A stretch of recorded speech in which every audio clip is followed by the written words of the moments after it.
Begitu banyak waktu terbuang dan perlu kejelian untuk menyesuaikan antara kebutuhan dan biaya yang harus dikeluarkan.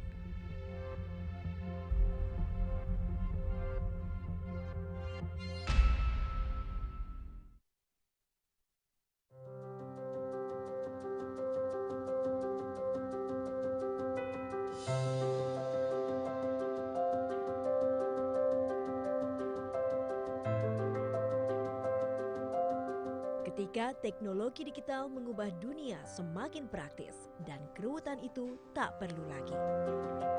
Adalah platform sistem pengadaan di sekolah atau SIPLAH yang diluncurkan Kemendikbud sejak Juni 2019 telah memudahkan pihak sekolah dalam mengelola dana BOS. SIPLAH merupakan sistem elektronik yang menggandeng penyedia pasar atau marketplace untuk menyediakan kebutuhan pihak sekolah dalam pengadaan barang dan jasa.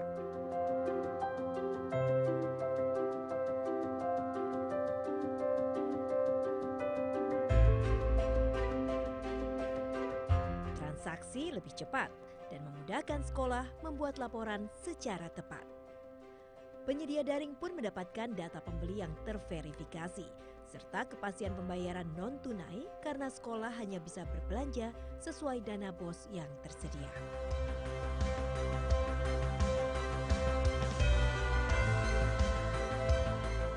SIPLAH memang sip. SIPLAH yang berbasis teknologi merupakan salah satu wujud komitmen pemerintah dalam menghadirkan tata kelola keuangan pendidikan yang transparan dan akuntabel.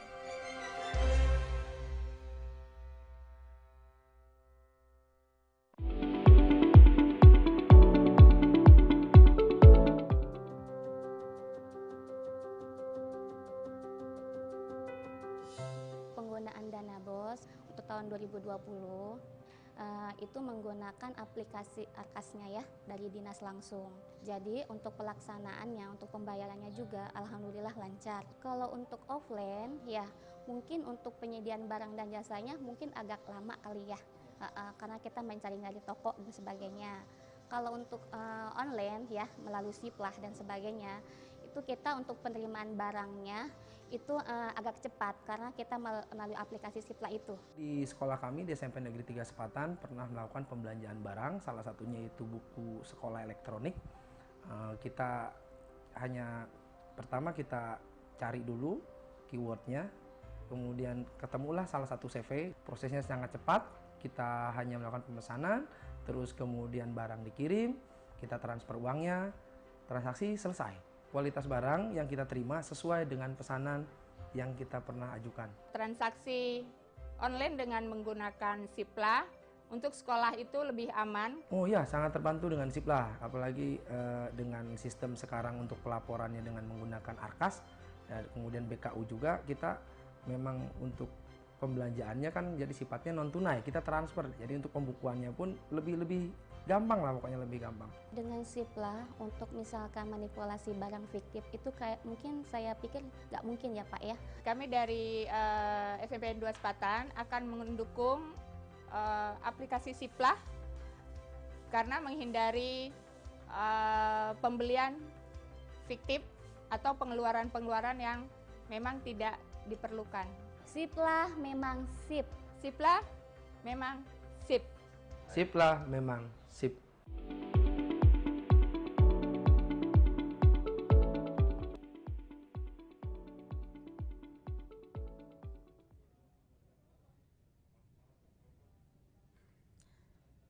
Assalamualaikum warahmatullahi wabarakatuh.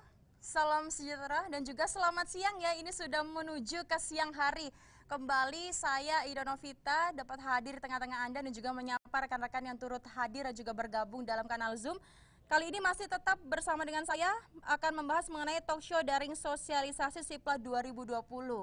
Dan saya juga ingin menyapa rekan-rekan calon penyedia UMKM, apa kabar, masih bergabung dengan kami pastinya Bapak dan juga Ibu. Tetap semangat ya. Dan sekali lagi jangan lupa untuk mengikuti protokol kesehatan, menggunakan masker dan juga menjaga jarak demi kelancaran hari ini ya Bapak dan juga Ibu.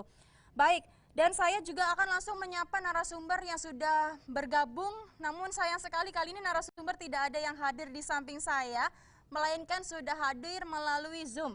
Langsung saya akan menyapa satu persatu narasumber kami, di mana nantinya akan kami bahas dengan topik UMKM sebagai penyedia dalam Sipla. Nah, kita pastinya penasaran kira-kira siapakah yang diuntungkan.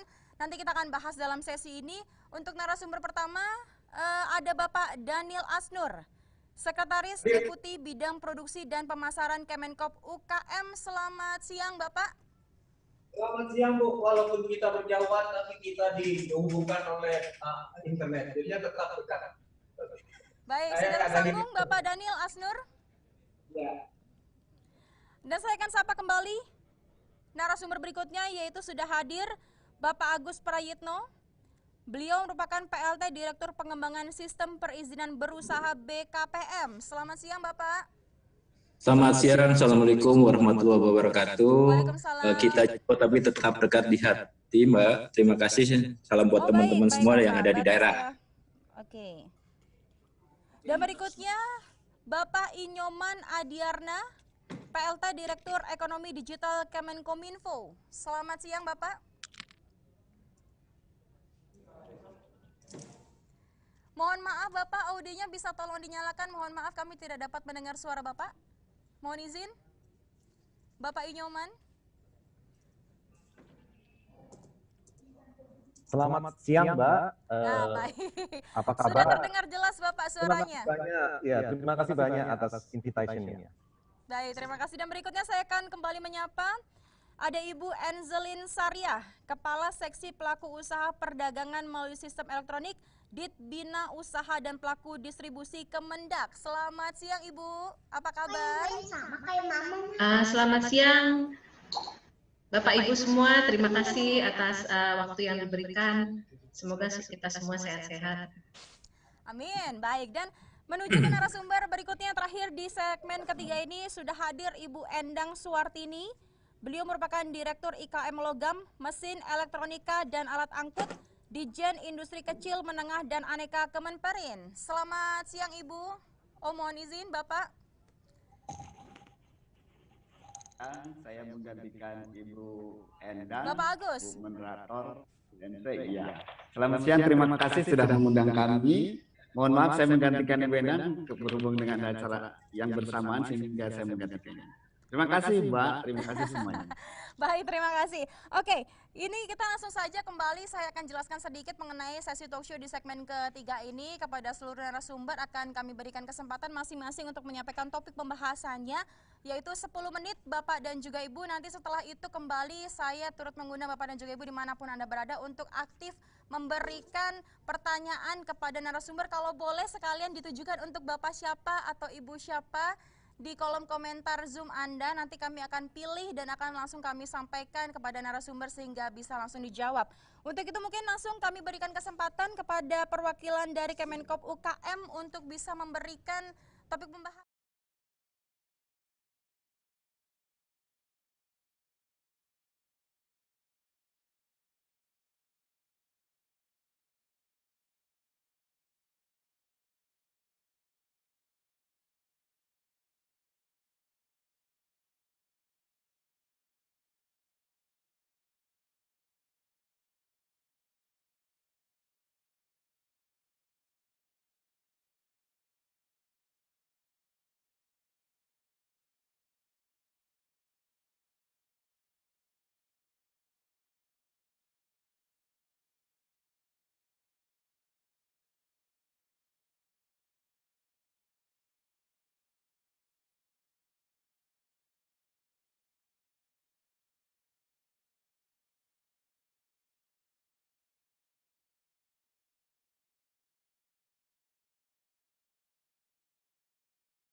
dengan 442.000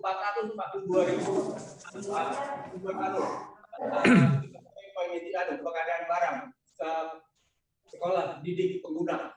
Existingnya baru 5 triliun yang terserap pada kondisi ini. Jadinya ada sisa yang bisa diserap untuk ada pasar usaha kecil menengah untuk masuk di sini. Di Sipla itu apabila usaha kecil koperasi bisa masuk di sini, maka usaha itu bisa kita klasifikasikan. Pengadaan yang disebutnya di bawah 50 juta, pengadaan di antara 10 sampai 50 dan pengadaan 12 juta itu bisa dilakukan oleh yang namanya koperasi dan usaha kecil menengah. Bagaimana koperasi masuk di sini? Tentu koperasi dan usaha kecil menengah kita daftarkan di situ. Kemudian barang-barang apa yang bisa disediakan oleh koperasi tersebut?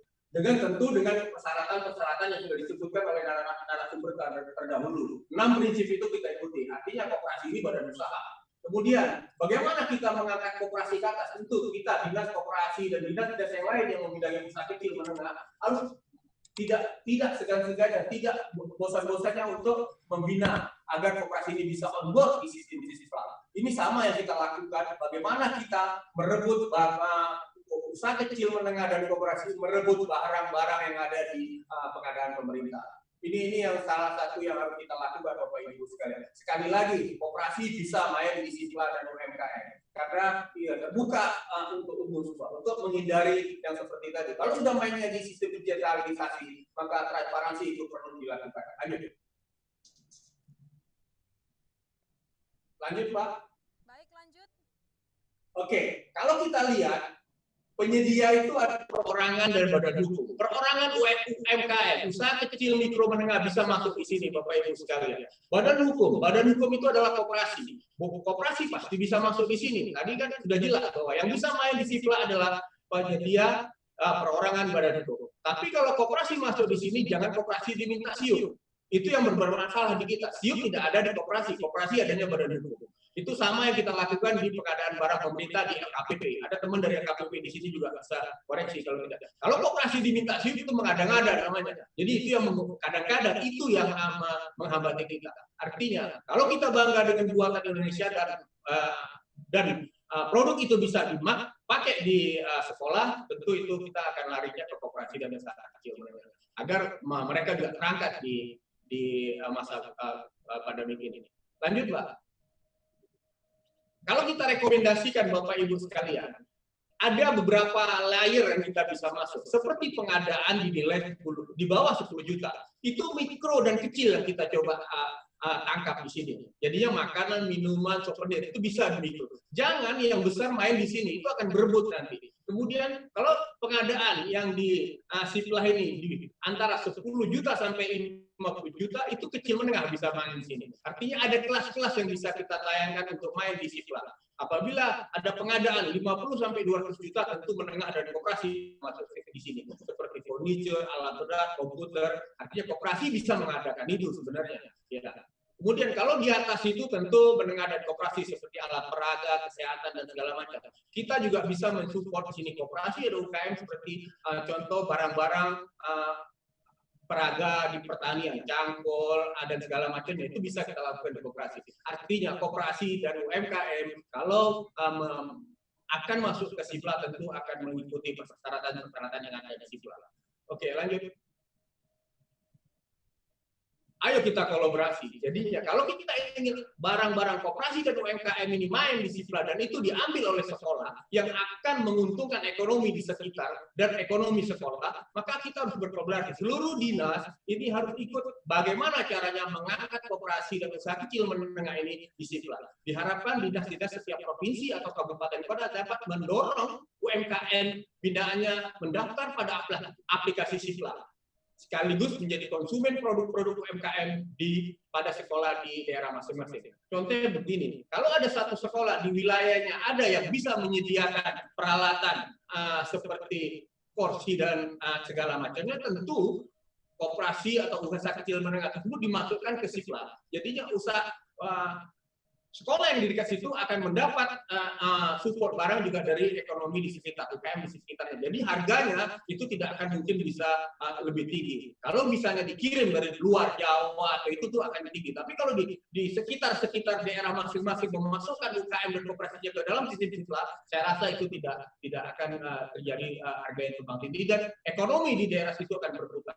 Artinya kalau kita mau setuju dengan sukses story kita, jumlah keterlibatan UMKM yang main di sipla ini akan meningkatkan transaksi pengadaan yang ada di daerah kita masing-masing. Saya rasa itu informasi dari saya dan saya tidak menghabiskan waktu saya yang 10 menit Bu ya. Sekian, terima kasih. Baik, terima kasih banyak loh Bapak, sudah on time sekali pas 10 menit loh. Ini Pak Daniel dari Kemenkop.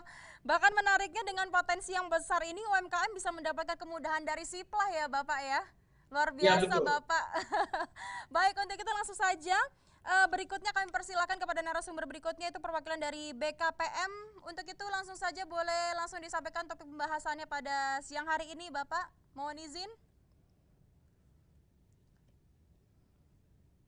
Baik, dan rupanya kita sambil menunggu untuk tersambung. Halo Bapak, selamat siang. Selamat siang. Sudah siap untuk menyampaikan Bapak? Siap, Mbak. Baik, 10 menit dari sekarang Bapak. Terima kasih. Dari BKP mohon paparannya, Mbak.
Sistem online single submission, Ibu bisa ke oss.go.id. Lanjut. Nah, Bapak dan Ibu, terkait dengan jenis permohonan perizinan berusaha di dalam sektor dalam sistem OSS ada 20 sektor. Di sini kecuali adalah keuangan, pertambangan, minyak, dan gas bumi. Yang penting khususnya terkait dengan persorangan mikro kecil, ini akan terbit namanya izin usaha mikro kecil. Yang tadi sudah disampaikan oleh Pak Daniel Asnur, dari kami sebetulnya memfasilitasi teman-teman para pelaku usaha khususnya yang ada di siplah ini. Bapak dan Ibu, terkait dengan lingkup UMKM sesuai dengan Undang-Undang 10 tahun 2008, di sini disampaikan bahwa di dalam sistem OSS ada juga penapisan untuk UMKM yang berdasarkan Undang-Undang UMKM nomor 20 tahun 2008, yaitu untuk menengah kecil dan mikro yang ditanam pada kriteria persorangan, baik persorangan mikro kecil maupun persorangan menengah. Adapun variabel kriteria UMKM sesuai Undang-Undang nomor 20 tahun 2008, yaitu kekayaan bersihnya di luar tanah dan bangunan. Bapak Ibu bisa dilihat variabel kriterianya. Untuk mikro kurang dari 50 juta, kemudian untuk kecil sama dengan 50 juta sampai dengan 500 juta yang akan terbit sebagai UMK-nya. Kemudian untuk menengah 500 juta sampai dengan 10 miliar yang akan terbit izin usaha dan sesuai dengan sektornya masing-masing. Lanjut. Nah, bagaimana proses perizinan berusaha melalui OSS? Ini untuk non perseorangan dan perseorangan menengah, prinsipnya sama saja sebetulnya, bahwa OSS, Bapak dan Ibu membuat akun dulu di dalam OSS nanti kalau keluar nomor induk berusaha. Nomor induk berusaha ini juga sebagai tanda daftar perusahaan, kemudian juga sebagai angka panel importir, juga nomor induk kepabeanan. Ini buat yang non perseorangan dan perseorangan menengah, Bapak dan Ibu. Kemudian akan terbit izin usaha, prinsipnya izin usaha ini akan terbit untuk yang pertama ini tidak efektif karena Bapak dan Ibu harus memenuhi komitmen prasarananya, yaitu ada izin lokasi, izin lingkungan, IMP dan SLF. Setelah itu dipenuhi, barulah kemudian diimplementasi, diefektifkan, maka terbitlah izin usaha yang efektif.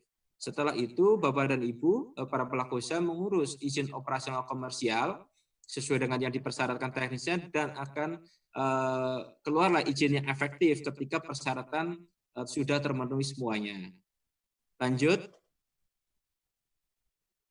Kemudian terkait dengan proses perizinan berusaha melalui OSS untuk izin usaha mikro kecil, ini khususnya bagi teman-teman para pelaku usaha yang di daerah, yang di dalam SIPLA ini, kemungkinan kebanyakan adalah penyedia yang kecil dan mikro. Bapak dan Ibu yang pertama adalah membuat akun dulu di dalam OSS, seperti juga yang tadi di dalam non persorangan akan Bapak Ibu apply untuk nomor induk berusaha. Nah, nomor induk berusaha untuk untuk persorangan juga sama, berlaku sebagai TDP, kemudian juga API ekspor dan nomor induk kepabeanan. Nah, khusus untuk IUMK ini yang berbeda. Berbedanya dengan yang non persorangan tadi. Khusus untuk IUMK ini langsung bersifat efektif Bapak dan Ibu. Ini sesuai dengan ketentuan yang berlaku bahwa IUMK-nya langsung bersifat efektif. Dan Bapak dan Ibu tidak wajib mempunyai NPWP kecuali Bapak dan Ibu sebagai pelaku usaha akan melakukan ekspor dan tidak ada komitmen untuk IMP dan SLF. Ini khusus untuk IUMK. Nah, kemudian Bapak Ibu bisa apply kemudian ke DPMBTSP yang tadi saya sampaikan ini langsung efektif. Kemudian ketika memang diperlukan izin operasional komersial, nah ini tergantung persyaratan teknisnya. Nanti ketika sudah terpenuhi persyaratan teknisnya, izin operasional komersial akan langsung bersifat efektif. Itu. Kemudian selanjutnya. Nah, ini kami yang sudah sistem OSS ini sudah terintegrasi dengan kurang lebih 17 KL, yang 3 KL adalah supporting, bahwa sistem OSS ini sudah terintegrasi dengan sistem yang dimiliki oleh Dukcapil, yaitu Kementerian Dalam Negeri, terkait dengan validasi nomor induk kependudukan. Kemudian juga terintegrasi dengan sistem AHU online untuk PT, CV, dan firma. Jadi datanya adalah kita semuanya menarik data yang ada di Kemenkumham, khususnya AHU online. Kemudian juga terintegrasi dengan Direktorat Jenderal Pajak, khususnya dengan terkait dengan KSBP, konfirmasi status wajib pajak untuk NPWP, dan juga dengan ATR BPN untuk RDTR. Jadi prinsipnya sistem-sistem 4 sistem ini adalah supporting dari OSS, sistem OSS. Jadi semua sudah tervalidasi di dalam sistem OSS kaitannya dengan NIK, kemudian dengan aspek legalitas PT, kemudian juga dengan NPWP dan lokasinya untuk RDTR-nya. Nah, ini sebetulnya prinsipnya sama yang sudah tadi saya jelaskan terkait dengan integrasi dengan KL. Jadi once Bapak dan Ibu sudah masuk ke dalam sistem OSS, prinsipnya semua data yang sudah tervalidasi keabsahannya di dalam sistem OSS. Cuma memang ini mungkin dengan teman-teman Pak Daniel, kami belum bisa terintegrasi dengan AHU online, khususnya terkait dengan aspek legalitas koperasi Bapak. Karena memang kami belum bisa menarik datanya dari AHU online, karena memang masih dan sifatnya masih perekaman manual. Memang kami sedang menjajaki terkait dengan integrasinya seperti apa dengan teman-teman Kumham. Kemudian selanjutnya, nah NIB sebagai identitas berusaha, sebagaimana yang tadi kami sampaikan, sifatnya satu perusahaan adalah mempunyai hanya satu NIB. Cuma nanti bidang usahanya bisa banyak terkait dengan klasifikasi baku lapangan usaha industrinya Indonesia. Ini yang diterbitkan oleh BPS. Next. Sudah habis Bapak? Mohon izin Bapak, kami tidak dapat mendengar Baik, suara Bapak. mungkin ini saja, semua pelaku usaha hanya mempunyai satu NIB. Demikian yang bisa saya sampaikan, terima kasih. Baik, terima kasih Bapak Agus dari BKPM. Jadi memang untuk mekanisme sendiri pelaku usaha tadi sudah dijelaskan oleh Bapak, dan juga adanya 20 sektor dari segi permohonan perizinan ya, bahkan diberikan kemudahan tanpa NPWP pun sudah bisa dibantu. Oke, nanti kita akan lanjut lagi Bapak Agus, jangan kemana-mana, dan berikutnya langsung saja kita terhubung dengan narasumber yang akan bergabung dengan kami, yaitu dengan Bapak Inyoman Adiarna. Beliau merupakan PLT Direktur Ekonomi Digital Kemenkominfo. Sudah hadir. Selamat siang Bapak, apa kabar? Selamat siang Ibu. Baik, kami persilakan. Kami persilakan Bapak 10 menit untuk menyampaikan. Terima kasih. Baik, terima kasih. Pertama-tama pemohon maaf karena seharusnya Pak Dirjen yang diundang, kami yang hadir mewakili. Kami menyambut baik sosialisasi Siplah 2020 ini, karena ini sejalan dengan program kerja kami di Kementerian Kominfo dalam mendorong UMKM kita go online. Ini juga sejalan juga dengan program kementerian dan lembaga yang lain yang mendorong.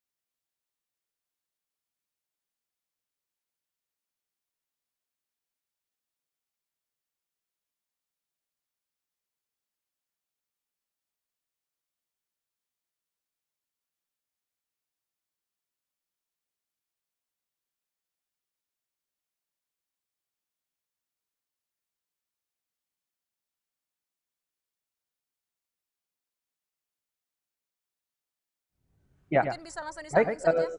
Sebelum sambil menunggu slide-nya ditayangkan yang baru, program kerja terkait UMKM Go Online ini sudah berjalan 3-4 tahun yang lalu.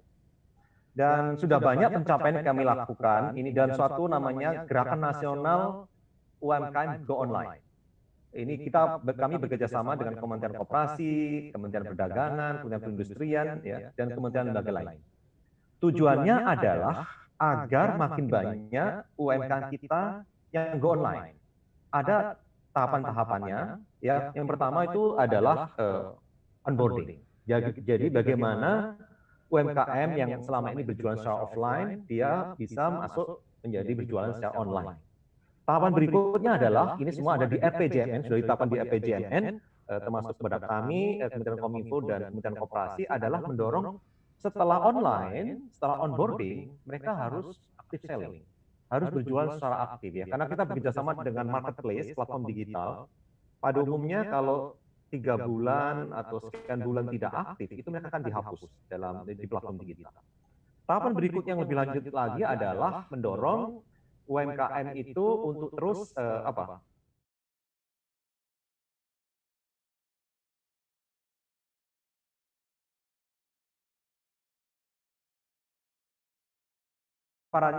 Baik, silakan Bapak. Ya. Baik, bisa ke slide berikutnya. Nah, ini yang tadi kami sampaikan. Jadi ada tahapannya, onboarding, active selling, scale up, dan baru akhirnya go international. Ini semua sudah ditetapkan di RPJMN dan Kominfo harus mengikuti. Dan kemudian apa bentuk kegiatannya? Itu ada semacam roadshow ya. Jadi kita datang ke daerah-daerah ini sebelum pandemi ya, datang ke daerah-daerah mendorong UMKM di sentra-sentra itu untuk menggunakan aplikasi. Ada program gerbang pasar, kita datangin. Jadi kalau agak UMKM itu tidak didatangin, itu kadang-kadang juga sulit ya. Jadi kita harus datang. Jadi program kerja ini tahun 2020 terpaksa dihentikan dan dilakukan secara online. Tentu saja ini efektivitasnya harus dikaji kembali karena kegiatan pendampingan itu kegiatan yang sangat menentukan. Kemudian nomor 3 adalah Ramadan Express. Pada bulan Ramadan kita biasanya melakukan mendorong pengusaha makan minuman untuk online. Dan kemudian juga ada kegiatan kemitraan dengan platform digital dan sistem pembayaran online. Next. Nah, ini hanya sedikit gambaran saja. Saat ini sudah 8% dari total ya, 62 juta. Nah, angkanya udah, ini yang apakah sudah mutakhir belum? Baru 8% UMKM kita yang sudah go online. Jadi jumlahnya masih kecil. Next. Nah, ini adalah target pemberdayaan UMKM dari 2020-2024. Dari sisi Kominfo, tugas kami yang paling utama adalah mendorong mereka melakukan adopsi teknologi digital. Tujuannya adalah supaya ya, UMKM itu bisa melakukan transformasi digital. Ya, setelah scale up, kita juga ingin mendorong mereka punya kemampuan untuk market intelligence, memahami pasar. Kemudian kita juga mendorong adanya pelatihan offline dan online. Sekarang sedang kami siapkan. Pelatihan online dilakukan oleh Balitbank Kementerian Kominfo, memberikan pelatihan-pelatihan terkait misalnya packaging, marketing, dan seterusnya. Dan ke depan adalah mendorong pengembangan ekosistem ekonomi digital. Jadi bukannya UMKM, tapi ekosistem pendukungnya harus kita dorong. Sistem pembayaran digital, pemanfaatan penggunaan QR code, dan seterusnya. Next. Nah, kami ingin menyampaikan bahwa Indonesia punya potensi besar untuk pengembangan ekonomi digital. Ya. Kita terlepas bahwa kita memang masih ada kendala infrastruktur, ya, khususnya di ujung-ujung, di pelosok-pelosok, ya. Tetapi relatif dalam beberapa tahun terakhir ini sudah ada peningkatan yang signifikan. Ya. Sekarang 64% penduduk Indonesia sudah memiliki akses internet. Dan berapa persen diantaranya itu sudah bertransaksi digital. Jumlah yang sangat besar, apalagi zaman pandemi. Kemudian ini tadi sudah kami sampaikan, 143 juta pengguna internet Indonesia. Jumlah yang sangat besar dibandingkan negara ASEAN lain. Kemudian tahun lalu Bapak Presiden sudah meresmikan penyelesaian Palaparing, ya, itu jaringan tulang punggung kabel optik bawah laut yang menghubungkan sampai ke pelosok timur Indonesia. Nah, sekarang juga hampir semua kabupaten kota Indonesia sudah terhubung jaringan pita lebar. Ke depan kita juga akan mengembangkan jaringan 5G. Jadi potensi UMKM dengan adanya konektivitas ini akan makin besar untuk mampu bertransaksi digital. Itu dilakukan oleh kami sendiri dan juga oleh Bakti, ya, salah satu satuan kerja di tempat kami melakukan pembangunan infrastruktur. Next. Nah, ini apa yang kami lakukan di tahun 2020, ya, karena pandemi, maka kegiatan kami lakukan adalah kajian UMKM kelas. Ini bekerjasama dengan LPM UI, kita benar-benar ingin memastikan UMKM mana yang siap untuk naik kelas. Karena tidak semua UMKM siap naik kelas dalam waktu cepat, ya. Kita harus petakan segi kemampuan permodalan, kemampuan penguasaan teknologi SDM, dan seterusnya. Kita juga melakukan survei kebutuhan intervensi teknologi digital apa yang dibutuhkan untuk itu. Kemudian kita juga ada pilot project untuk fasilitasi UMKM naik kelas untuk jumlah terbatas, ya, di zaman pandemi ini. Kemudian kita juga dalam rangka mendorong UMKM go online, ya, kita akan menyediakan toolkit. Toolkit itu misalnya memberikan pelatihan-pelatihan bebas, free, online. Kita juga memberikan bantuan pulsa ke depan. Ini sedang kami berikan mekanismenya. Dan tentu saja tanggung jawabnya bagaimana yang paling efektif. Jadi itu yang kami lakukan. Dan kemudian yang terakhir adalah, yang kami ingin sampaikan di sini adalah, next. Maaf, ini slide kedua sebelum terakhir, ada sinergi. Kami lakukan sinergi selama ini dengan berbagai pemangku kepentingan, Kementerian Koperasi, Kemenko Perekonomian, Kemenparekraf, ya, Perindustrian, Kementerian Perdagangan, ya. Dan yang selain kementerian lembaga adalah platform marketplace. Maaf, sebelumnya lagi, mohon maaf sebelumnya. Ya, marketplace, platform penjualan B2B, dengan platform logistik, kita semua libatkan mereka dalam program kerja kita ini. Next, yang terakhir, slide terakhir berikutnya. Nah, ini adalah sebenarnya peta jalan digital nation, Indonesian Digital Nation. Ini sedang baru saja disahkan di Kementerian Kominfo bahwa tugas ke depan kita itu selain ekonomi digital, jadi UMKM Go Online ini adalah bagian dari transformasi digital di sektor ekonomi dan bisnis. Di samping itu kita harus juga melakukan transformasi digital masyarakatnya sendiri, meningkatkan literasi atau kecakapan digital masyarakatnya, karena masyarakatnya siap bisnis tapi literasi digitalnya masih kurang. bagaimana memanfaatkan gadget, bagaimana melindungi data pribadi masih belum. Jadi ini harus dilakukan dengan pelatihan-pelatihan online, baik secara offline dan online. Kemudian pemerintahnya sendiri juga didorong untuk bertransformasi digital sehingga pelayanan masyarakat secara keseluruhan bisa dilakukan secara online. Untuk itu apa yang kita lakukan ya, infrastruktur adalah yang utama, konektivitas, kemudian kita membangun aplikasi-aplikasi khususnya di pemerintahan, dan kemudian mendorong aktivitas itu menjadi digital. Pandemi COVID ini adalah suatu momen terbaik kita untuk bertransformasi digital sebenarnya. Kemudian kita juga sempurnakan regulasinya, regulasi sudah sekian tahun ya, Undang-Undang Telekomunikasi sudah 12 tahun, Undang-Undang ITE sudah cukup lama, harus direvisi lagi, dan banyak hal lagi harus kita lakukan. Kemudian SDM, kita sudah melakukan pelatihan-pelatihan, sehingga sumber daya manusia kita di setiap layer itu siap untuk menyongsong era Industri 4.0. Saya kira itu saja, terima kasih. Wassalamualaikum warahmatullahi wabarakatuh. Waalaikumsalam warahmatullahi wabarakatuh. Terima kasih Bapak Inyoman, menarik sekali pembahasannya. Jadi mendorong adopsi digital ya Bapak, dari UMKM yang offline, sekarang kita dorong untuk go online. Jadi bisa mencapai yang namanya mikro kecil, menengah hingga atas. Wah, ini menarik sekali. Kita perlu akan bahas nanti dengan pertanyaan dari Bapak dan juga Ibu. Untuk itu lanjut, kita akan berikan lagi kesempatan 10 menit kepada narasumber berikutnya yang sudah turut hadir, yaitu Ibu Enzelin Saria. Beliau merupakan Kepala Seksi Pelaku Usaha Perdagangan melalui Sistem Elektronik Ditbina Usaha dan Pelaku Distribusi Kemendak. Selamat siang Ibu, mungkin boleh langsung disampaikan 10 menit Ibu, terima kasih. Ya, terima kasih. Selamat siang Bapak Ibu semua. Saya di sini hadir mewakili pimpinan dari Kemendak yang mohon maaf berhalangan hadir di acara siang hari ini. Kami dari panitia mendapatkan tugas untuk menyampaikan materi mengenai kemudahan perizinan dalam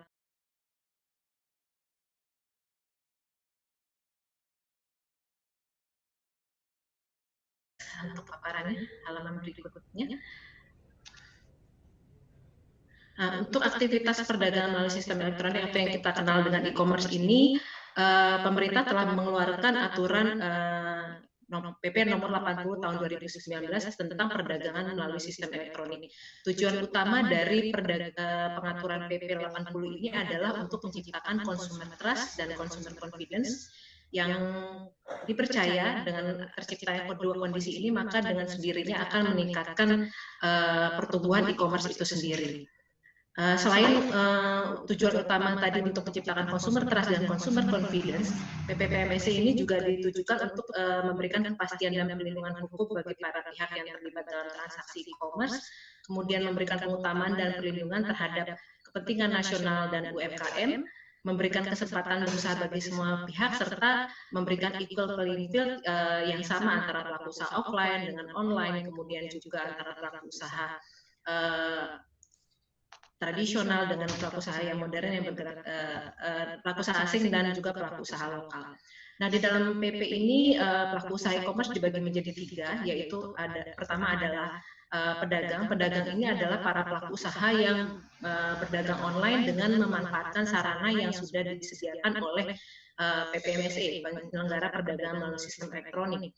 Dan yang kedua adalah PPMSE. Ini PPMSE ini adalah pelaku usaha yang menyediakan sarana untuk berdagang bagi para pedagang untuk berdagang online. Kemudian yang ketiga adalah PSP. Ini adalah penyedia sarana komunikasi elektronik yang digunakan yang menyediakan sarana komunikasi untuk mendukung aktivitas perdagangan online. Next. Kemudian inti dari PPPMSE ini sendiri adalah untuk menciptakan consumer trust dan consumer confidence adalah bagaimana pelaku usaha ini menyampaikan data dan informasi yang lengkap dan benar kepada konsumen mengenai 4 informasi utama, yaitu mengenai siapa identitas pelaku usahanya, kemudian apa spesifikasi produk, kemudian juga mekanisme pembayaran dan mekanisme pengiriman. Jadi bagi para Bapak Ibu para pelaku usaha yang mungkin nanti menjadi penyedia dalam siplah nanti, ini diharapkan memang memberikan data dan informasi yang sedetail mungkin mengenai siapa identitas diri, identitas pelaku usaha, spesifikasi produknya, kemudian mekanisme pembayaran dan pengiriman. PP 80 ini kemudian telah disusun aturan turunannya, yaitu di dalam Permendak 50 tahun 2020. Ini mengatur lebih detail mengenai beberapa ketentuan yang ada di dalam PP PMSE. Yang tujuan dari PP Permendag ini adalah memberikan panduan bagi masyarakat mengenai mekanisme perizinan, tata cara periklanan, pembinaan dan pengawasan dalam PMSE untuk mendukung perlindungan konsumen. Next paparannya. Nah, ini tujuan dari Permendag 50-nya. Kemudian slide berikutnya. Nah, untuk terkait perizinan di dalam aktivitas e-commerce ini adalah semua perizinan ini nanti akan dilakukan prosesnya melalui OSS, melalui mekanisme OSS. Kemudian bagi para pedagang atau penyedia di dalam siplah nanti ini tidak ada jenis izin baru. Jadi izin perizinan sekarang yang sudah dimiliki ini, perizinan berusaha yang sudah dimiliki ini bisa digunakan untuk aktivitas perdagangan offline maupun online. Karena memang dalam prinsipnya di dalam PPPMSI ini bahwa setiap pelaku usaha ini, setiap ketentuan yang ada dan ditetapkan oleh masing instansi pembinaan sektor ini tetap berlaku dalam aktivitas e-commerce. Termasuk juga nanti perizinan berusaha bagi UMK itu tadi berjalan sesuai dengan kondisi saat ini sebagaimana yang sudah tadi dijabarkan oleh narasumber dari Kemenpop dan juga BKPM. Khusus memang untuk pedagang yang bergerak di bidang retail, dalam arti dia retail online, dalam arti tidak memiliki pedagang eceran yang tidak memiliki bentuk offline, ini memang nanti KBLI-nya akan menggunakan KBLI 4791. Jadi dia punya aktivitas online tapi tidak punya aktivitas offline. Dan untuk perizinan bagi PP PMSE ini nanti bagi penyelenggara dan PSP memang akan diterbitkan izin baru yaitu SIU PMSE Surat Izin Usaha Penyelenggara Perdagangan melalui Sistem Elektronik. Nah, ini alurnya, ini alur perizinannya yaitu bagaimana pedagang ini memperoleh izin melalui OSS sesuai dengan bidang usaha yang dijalankan. Sedangkan ini bagi pedagang dalam negeri, sedangkan untuk pedagang luar negeri nantinya disyaratkan untuk mendaftarkan nomor dan nama instansi penerbit usahanya dari kepada PPMSE di mana dia melakukan kegiatan usaha. Kemudian slide berikutnya. Sedangkan ini adalah alur perizinan bagi PSP dan PPMSE dalam negeri nanti diwajibkan untuk memiliki SIU PMSE, kemudian juga TDPSE dari Kominfo. Tujuannya adalah untuk menjamin keamanan sistem elektronik yang digunakan dalam menyelenggarakan sarana untuk berdagang online.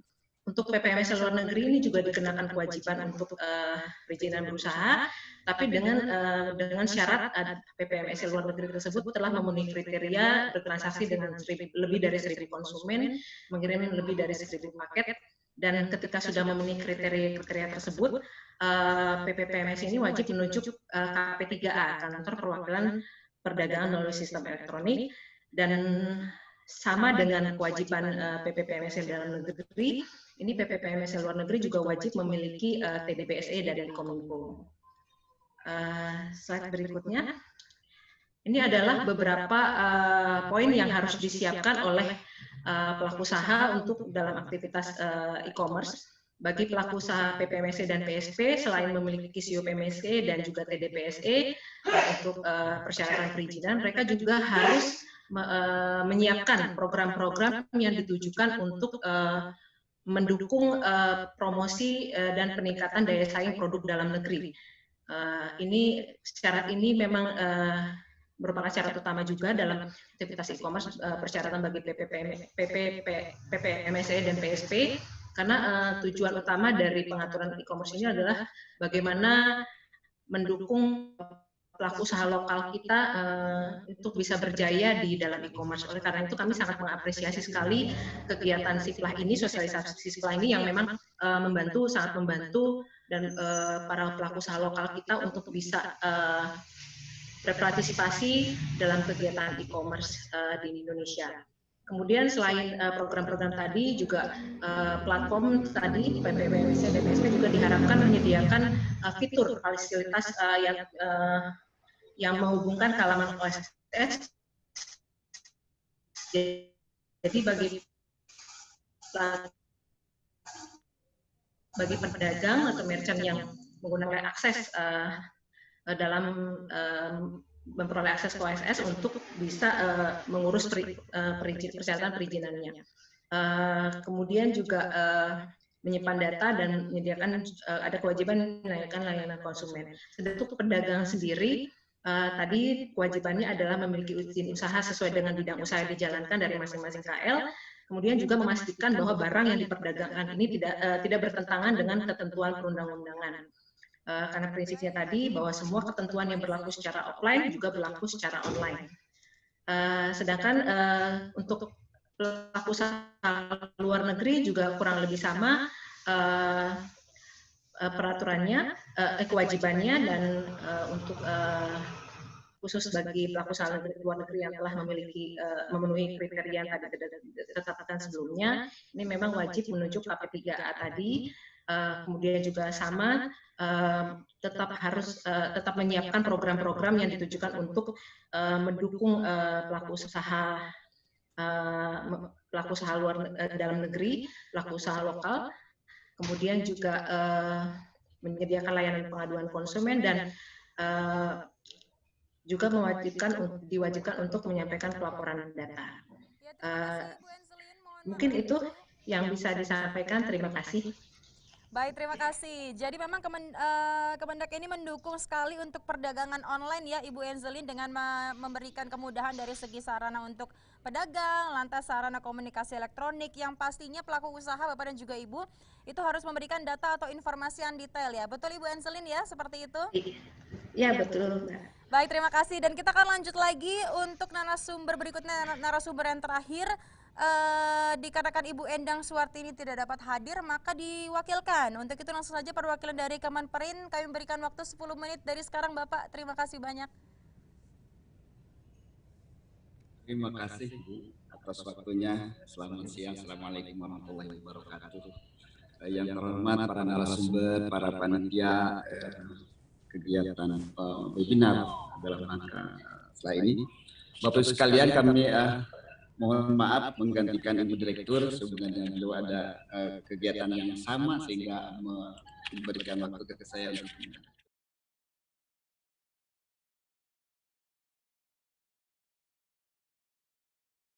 Bapak Ibu sekalian, tadi Pak Daniel sudah bercerita tentang UMKM, lalu Pak Agus Pratnyo mengenai bagaimana untuk masuk ke sistem izin dan sebagainya. Kemudian jadi dari Pak Nyoman tadi saya masuk ke online-nya, lalu demikian juga demikian. Kami dari sisi produknya saja supaya lebih singkat. Bapak Ibu sekalian, apa yang tadi sudah disampaikan oleh Pak Daniel, Pak Agus, Pak Nyoman sama Pak Ijelin, kami dari sisi produk, tentunya bagaimana penguatan daya saingnya. Next. Mohon dilanjut. Next. Nah, ini program kami yang bisa nanti dimasukkan di dalam sistem SIPLA. Bagaimana kami memperkuat ya, bagaimana supaya produk-produk ini bisa masuk? Karena itu diperkuat dengan daya saing. Harus bagaimana? Kami menyediakan bagaimana akses pembiayaan, lalu akses sumber bakunya seperti apa, lalu kita ada fasilitas teknologinya seperti apa, lalu peningkatan kualitas produknya seperti apa, lalu ada peningkatan akses pasarnya. Ini ada 5 kegiatan ini yang untuk mendorong penguatan daya saing. Next. Bapak Ibu sekalian, bagaimana program penumbuhan wirausaha baru dalam rangka meningkatkan kapasitasnya itu ada, kita punya basic program. Tentu ini adalah penumbuhan wirausaha baru melalui fasilitas keahlian, startup, dan perizinan. Tadi sudah disampaikan, ada terkait dengan beberapa hal, karena kami sisi produknya saja, karena disampaikan tadi. Kemudian kita bagaimana untuk mengakselerasi program melalui wirausaha yang sudah mulai merintis dan menjalankan usahanya. Nah, ini program-program kami yang bagaimana bisa menumbuhkan terhadap wirausaha baru. Next. Bapak Ibu sekalian, dalam rangka meningkatkan tadi penguatan daya saing tersebut, coba kami juga masuk ke sentra-sentra IKM yang kami bina. Di sana ada pembinaan teknisnya, ada fasilitas bahan bakunya, ada bantuan sosialisasi standarisasinya, pendampingan tenaga ahlinya, pembinaan oleh tenaga penyuluh lapangan TPL yang kami punya tenaga TPL dan dinas-dinas. Kemudian ada program Smart, tadi sudah sekilas disampaikan, kami juga ada program Smart dalam rangka bagaimana teman-teman IKM bisa berjualan di online.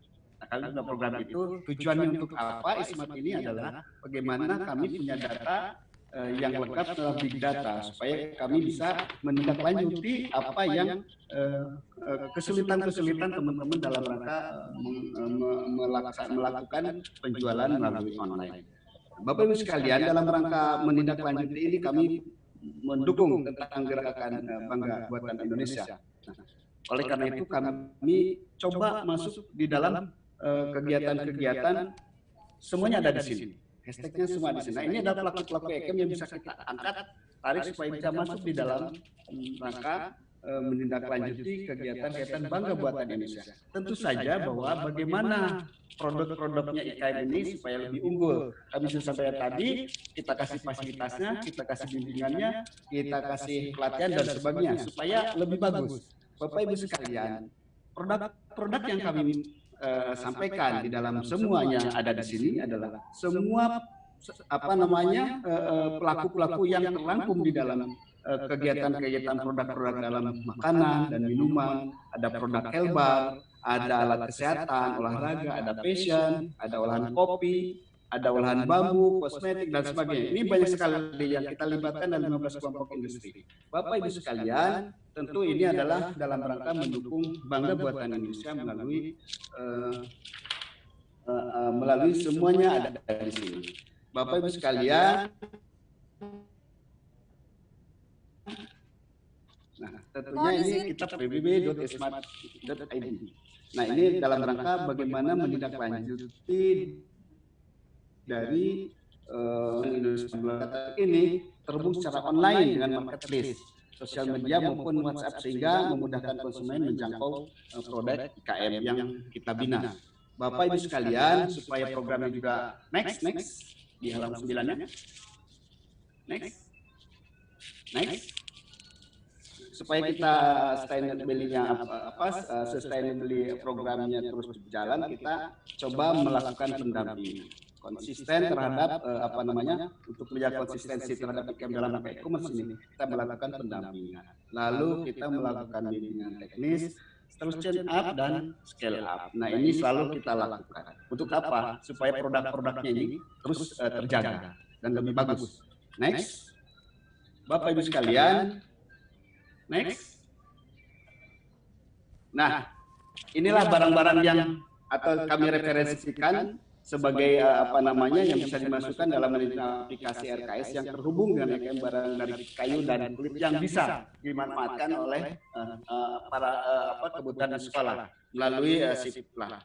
Ada meja rapat, ada lemari, etalase rak, kursi guru, kursi siswa, meja guru, sampai ke meubilir lainnya. Nah ini adalah produk-produk IKM yang kita bina supaya produknya bagus, seperti tadi saya sampaikan, supaya punya nilai tinggi, punya nilai daya saing, maka itulah kami berikan pelatihan dan sebagainya. Sehingga barang-barang ini bisa laku dijual, bisa laku dimanfaatkan atau dibeli oleh sekolah-sekolah yang ada di lingkungan kita atau di seluruh Indonesia di mana.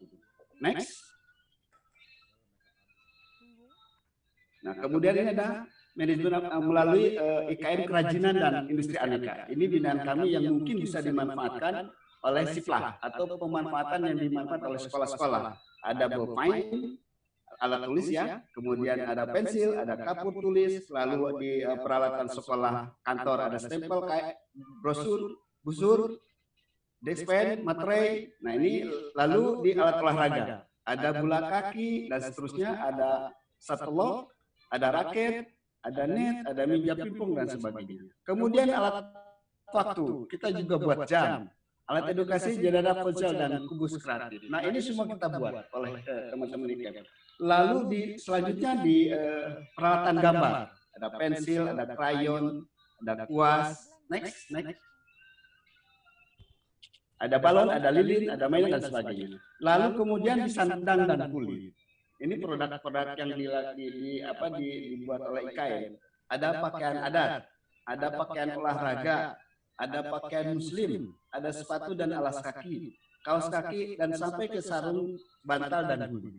Ini adalah produk-produk yang dibina oleh Kementerian Perindustrian kepada IKM. Lalu di kimia dan bahan bangunan. Nah, ini ada sabun mandi, sabun cuci tangan, deterjen, alkohol, parfum, dan cairan pembersih, genteng, minyak serai, dan lain-lain.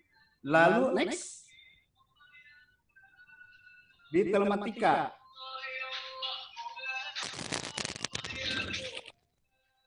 Nah, lalu di elektronika ada aplikasi pola, ada membatik, ada jasa servis peralatan, ada kabel, ada kapasitor, sampai ke armatur lampu. Nah, ini kami buat supaya ini bisa dimanfaatkan di sekolah-sekolah. Lalu kita ada di IKM alat angkut. Ada becak sampah. Nah, ini untuk pengangkutan alat sampah di sekolah-sekolah. Lalu ada gerobak sampah, gerobak biasa, gerobak sorong, troli, dan sebagainya. Kontainer sampah dan sebagainya. Kita buat ini oleh institusi kecil. Kemudian juga ada di subdit logam dan mesin. Nah, ini ada plat aluminium pagar, kawat duri, teralis, atap dari baja, lalu mesin potong rumput, kemudian bangku, kursi selalu, sampai ke aksesoris, misalnya lambang Garuda dan sebagainya. Kemudian alat kesehatan, rutin operasi, alat pertaniannya ada sabit, golok, skop, pisau potong, dan sebagainya. Kemudian juga alat pertukangan, gergaji, lem, obeng, dan sebagainya. Ini kami buat. Sekali lagi bahwa kami tetap menekankan kepada kualitasnya seperti apa. Nah, ini yang selalu kami bimbing sama kami kedepankan supaya daya saingnya tuh kita perkuat. Lalu di subdit logam dan mesin lainnya seperti ada baskom, dandan, dan sebagainya. Tempat sampah dan lain sebagainya. Sikat kawat, garpu, dan sebagainya. Ini sampai ke garpu makan pun kita ada. Nah, ini adalah yang mungkin bisa dimanfaatkan oleh siswa. Silakan next. Nah, Bapak Ibu sekalian, ini mebelir yang kami bina. Mungkin ini bisa dimanfaatkan sebagai mebelir bagi gedung sekolah yang bisa dimanfaatkan oleh ruang istirahat dan sebagainya. Nah, ini yang sudah kami sampaikan dari sisi kemampuan dari produk-produk yang sudah kami bina. Seperti inilah diantaranya seperti mebelir yang bisa dimanfaatkan atau di ruang-ruang istirahat, ruang guru, dan sebagainya. Next. Nah, ini perlu IKM kerajinan dan aneka yang potensial dimasukkan dalam siplah. Ini adalah IKM kebutuhan untuk alat tulis, alat gambar, alat olahraga, dan peralatan drum band pada siplah mungkin bisa dimanfaatkan. Seperti inilah produk-produk yang dibina oleh kami. Next. Nah, ini ada IKM untuk alat olahraga, pakaian muslim yang sudah tadi disampaikan, sepatu, kaos kaki, bendera, dan sebagainya. Ini produk-produk IKM yang sudah kita bina. Ini bisa dimanfaatkan untuk alat-alat olahraga bagi anak sekolah dan sebagainya. Next. Lalu ini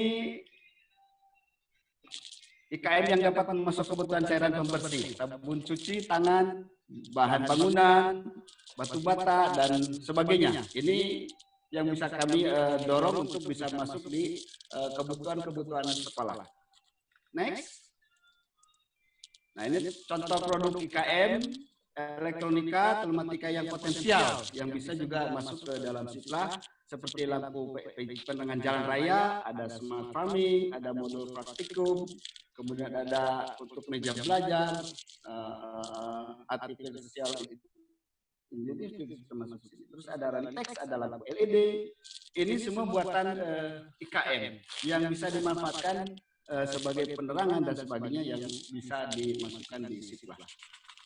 Lalu Bapak Ibu sekalian, ini ada IKM pemasok untuk pembuatan pagar tralis. Yang sudah diberikan sudah habis Bapak Agus Tafib. Ya. Mohon izin Bapak, nanti bisa kita lanjutkan kembali dengan pertanyaan ya Bapak. Baik, terima kasih Bapak Ibu sekalian. Inilah produk-produk IKM yang bisa dimanfaatkan oleh Kementerian Pendidikan dan Dinas Pendidikan dimanapun berada. Baik, terima kasih Bapak Agus. Tadi kalau kita melihat dari daya saing IKM yang sudah disebutkan oleh Bapak Agus, jadi Kemenperin ini memberikan fasilitas dan juga pembinaan untuk peningkatan kemampuan sentra IKM ya Pak Agus ya. Oke, dan rupanya sudah banyak sekali pertanyaan dari Bapak dan juga Ibu yang sudah masuk ke kami dan akan segera kami jawab dengan narasumber. Pertanyaan pertama yaitu dari Distrik Tulang Bawang. Ini untuk semuanya, tapi mungkin nanti bisa diwakilkan oleh salah satu narasumber. Ada 3 pertanyaan sekaligus ya Bapak dan juga Ibu, mohon disimak. Ada batasan omset atau tidak untuk bergabung dengan SIPLA? Lantas bagaimana UMKM di sekitar sekolah mendaftar dalam SIPLA dan syarat khususnya seperti apa? Mungkin adakah dari Bapak dan juga Ibu yang ingin menjawab terlebih dahulu? Atau mungkin boleh Bapak Inyoman ini yang berhubungan dengan UMKM Go Online. Bapak Inyoman masih bersama dengan kami? Halo Bapak. Masih Bu, masih ya, Bu. Saya akan ulangi pertanyaannya. Ini mengenai batasan omset. Ada batasan omsetkah atau tidak? Lantas bagaimana UMKM di sekitar sekolah mendaftar dalam SIPLA, Bapak Inyoman? Bu, terkait SIPLA, ini yang harusnya bisa menjawab kalau nggak Kementerian Pendidikan dan Kebudayaan dan juga mungkin LKPP ya. Yang kami lakukan di Kementerian Kominfo itu adalah sebenarnya mendorong mereka, UMKM ini yang selama ini offline, itu masuk dulu, berjualan dulu secara online, belajar dulu berjualan secara offline. Nanti dengan sendirinya akan mudah bergabung ke SIPLA dan seterusnya. Mungkin Bapak Ibu narasumber lain bisa menjawab kalau terkait SIPLA-nya sendiri. Terima kasih. Saya coba jawab. Oke, Bapak Ibu, adakah yang ingin kembali menjawab pertanyaan narasumber? Oke. Mengenai omset tadi sudah jelas, kalau usaha kecil menengah itu kita bagi omsetnya Bapak Ibu sekalian. Dan itu bisa masuk semua di SIPLA. Bagaimana caranya masuk di SIPLA? Jadinya omset itu ada yang dari 50 juta sampai dengan 300 juta itu mikro. Asetnya 50 juta, omset 300 juta itu mikro. Kemudian aset 500 juta sampai dengan 10 miliar dan omset 2,5 M sampai 50 miliar itu menengah. Aset 50 juta sampai 500 juta, omset 300 juta sampai 2,5 M itu kecil. Itu ada di Undang-Undang 20 2008 Bapak Ibu sekalian. Jadinya selain dari itu juga boleh masuk di sini karena di persyaratannya tidak ada di SIPLA. Bagaimana cara masuk SIPLA? Ini walaupun izin teman-teman dari pendidikan. SIPLA ini adalah yang punya itu adalah di Departemen Pendidikan, Kementerian Pendidikan bekerja sama dengan 6 mitra di blibli.com, belanja, Pesona Edu, Toko Lada, kemudian Eruka Book sama Inti. Buka aja Bapak Ibu sekalian SIPLA titik Kemendikbud.go.id kalau ya. Kemudian di situ ada mitra. Pilih bagaimana jadi penyedia. Misalnya, Bapak Ibu setelah buka itu, menu SIPLA, di situ ada mitra, nanti ada 6 penyedia. Bapak Ibu mau masuk di penyedia yang mana? Misalnya di blibli.com. Di situ ada formulir penyedia. Ada nanti di situ masuk namanya siapa, kemudian NPWP-nya berapa, NIK-nya berapa. Tapi yang tidak ada di sini saya lihat koperasi, cuma hanya bilang PT dan CP. Mungkin teman-teman dari pendidikan bisa mengklarifikasi nih, karena koperasi nggak bisa masuk kalau di klub antara PT dan CP dan perorangan. Koperasi itu badan hukum tersendiri. Di negeri kita ini ada 3 badan hukum, swasta, BUMN, dan koperasi. Itu saya rasa penjelasan dari saya Bapak Ibu setelah saya pelajari sedikit SIPLA. Mungkin teman-teman dari Kemendikbud bisa menjelaskan lebih detail lagi nanti. Jadinya bisa di UKM di tempat Bapak Ibu untuk masuk ke SIPLA. Buka aplikasi SIPLA, kemudian pilih penyedia barang. Tentu dengan persyaratan tadi, barangnya harus ada, kualitinya harus bagus, seperti yang Pak teman dari Kementerian Industri yang mengatakan. Itu Bu Lina. Baik. Halo. Ya, halo Bapak. Baik, terima kasih. Lantas ini ada pertanyaan kembali dari Daerah Istimewa Yogyakarta, dari SD Wonosari Baru, Ibu Triyunita. Ini bagaimana cara mendaftar SIPLA bagi usaha servis AC? Karena itu merupakan usaha kecil yang belum memiliki NPWP ataupun SIUP. Ini saya akan sedikit membahas dengan Pak Agus dari BKPM. Karena tadi sempat membahas mengenai mekanisme pelaku usaha akan dibantu apabila pelaku usaha tersebut tidak ada NPWP ya Bapak. Mungkin ini bisa dibantu untuk dijawab pertanyaan dari Daerah Istimewa Yogyakarta, Bapak Agus dari BKPM. Terima kasih terkait dengan pertanyaan dari teman-teman dari DIY. Kami sebenarnya prinsipnya kalau di OSS itu bukan kita memfasilitasi untuk membuat NPWP, tapi kami memfasilitasi agar para pelaku usaha membuat nomor induk berusaha. Nomor induk berusaha itu artinya sebagai kartu ataupun kartu tanda pengenal KTP-nya para pelaku usaha. Untuk membuat NPW tetap aja ke teman-teman di Direktorat Jenderal Pajak ataupun kantor pajak setempat. Tapi memang kami sudah terintegrasi dengan integrasi dengan Direktorat Jenderal Pajak untuk memvalidasi NPWP dari para pelaku usaha. Prinsipnya itu Bu Linda atau Bu Dina tadi ya, moderatornya. Untuk ke OSS sendiri, seperti sudah saya jelaskan tadi, prinsipnya bahwa para pelaku usaha, khususnya ini karena SIPLA untuk para pengusaha kecil, mikro, seperti yang sudah saya jelaskan tadi, harus membuat akun OSS-nya dulu. Kemudian bentuk badan usahanya yang sudah juga dijelaskan oleh Pak dari Kemenkop itu memang seperti itu. Jadi memang sudah ada paparan kami kaitannya dengan omset ataupun modal kerja yang sesuai dengan Undang-Undang 20 tahun 2008. Itu Bu, terima kasih. Dan rupanya saya masih ditemani oleh Bapak Hendri di sini yang akan menjawab beberapa pertanyaan karena beberapa pertanyaan ini membahas mengenai SIPLA. Sekali lagi Bapak dan juga Ibu untuk aktif bertanya di kolom komentar dan apabila berkenan bisa langsung dituliskan juga ya pertanyaannya ditujukan oleh siapa dan dari kementerian apa. Namun ini ada saran dari Sumatera Selatan untuk Kemendikbud. Ini beliau memiliki saran bahwa lebih baiknya dibentuk tim money agar barang yang dijual online sesuai SNI, pengalaman dalam belanja online, bahan barang tidak sesuai standar. Ini bagaimana, apakah tim apa tadi? Tim money. Tim money. Iya. Tim money. Oh. Atau mungkin ini salah typing ya. Atau mungkin ini salah typing. Mungkin kita akan kembali dengan pertanyaan berikutnya yang lainnya. Ini ada pertanyaan, apakah koperasi sekolah dapat ikut berpartisipasi di SIPLA sebagai penyedia? Dan apabila sisa dana BOS TP 2019-2020 apakah boleh dibelanjakan di SIPLA TP 2020-2021? Ini dari Palembang. Baik. Mungkin Pak Hendri ingin menjawab? Mungkin tadi menjawab pertanyaan pertama dulu. Kalau soal kualitas barang, memang ini nanti bagian dari manajemen sekolah, Mbak. Kita bertahap menciptakan tingkat kematangan lah untuk sekolah. Ada sekolah-sekolah yang memang sudah mulai ahli nih, mereka sudah bisa memilih barang-barang yang sesuai dengan kebutuhan mereka, sudah tahu kualitas seperti apa.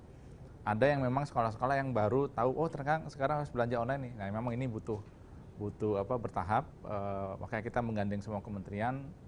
Setelah acara sosialisasi ini kita akan bikin lagi talkshow yang sifatnya tematik. Kita akan bahas lagi secara lebih kupas lagi lebih dalam ya, tentang kualitas barang, tentang perpajakan dan lain-lain lah. Kita akan bahas lagi secara tematik. Nah kalau tadi pertanyaan kedua sebenarnya kan di segmen sebelumnya sudah sempat dijawab juga. Jadi untuk koperasi sekolah itu memang dibolehkan untuk bergabung di SIPLA. Tapi yang harus diperhatikan atau menjadi syaratan adalah pengurus yang ada di koperasi sekolah itu tidak boleh berperan juga sebagai pelaku pengadaan. Kalau istilahnya kan nanti jadi jeruk makan jeruk gitu. Betul. Ya, jadi ini koperasi sekolahnya secara kepengurusan itu harus ditata lagi sehingga pelaku pengadaannya itu tidak menjabat di koperasi sekolah. Mungkin sederhananya seperti itu. Nah, kalau terkait yang dana BOS Afkin, pada prinsipnya memang di Juknis Afkin ini sebenarnya mungkin teman-teman dari Podidasmen yang bisa menjawab lebih detail. Pada prinsipnya karena di Juknisnya sudah dibunyikan Untuk sisa anggaran di 2019 itu mengikuti peruntukan yang tahun 2020. Jadi BOS afirmasi kinerja itu menambah menambah alokasi dari dana BOS yang reguler. Jadi semua belanjanya juga otomatis belanjanya melalui SIPLA. Gitu. Baik.